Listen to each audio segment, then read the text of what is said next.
Welcome to the Tech Egg. Don't get scrambled. Enjoy the video.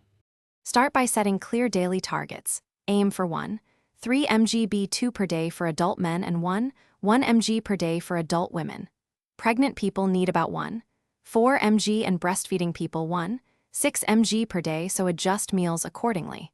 Watch for deficiency signs, cracked lips, sore throat, and light sensitivity to bright light, which indicate low riboflavin. Track intake in a food diary and compare to targets. If you're vegan or have malabsorption, monitor more closely and plan richer sources. Choose diverse foods. 1 cup of milk provides roughly 0.34 mg and 1 large egg about 0.2 mg of riboflavin, making breakfasts easy to quantify. A 1-ounce serving of almonds gives about 0.3 mg, and fortified cereal can supply 1.7 mg per serving to cover needs quickly.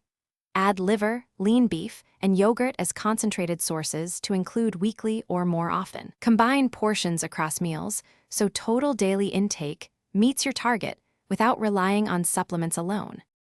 If dietary intake falls short, consider a B-complex supplement with 3 mg riboflavin. If diet is restricted or risk is high, discuss dosing with a clinician.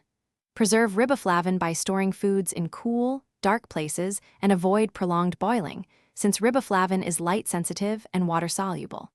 Pair iron-rich meals with riboflavin sources to support energy metabolism and nutrient absorption.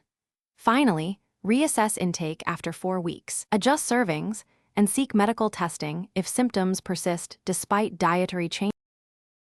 Thanks for watching. Consider subscribing if I helped unscramble your problems.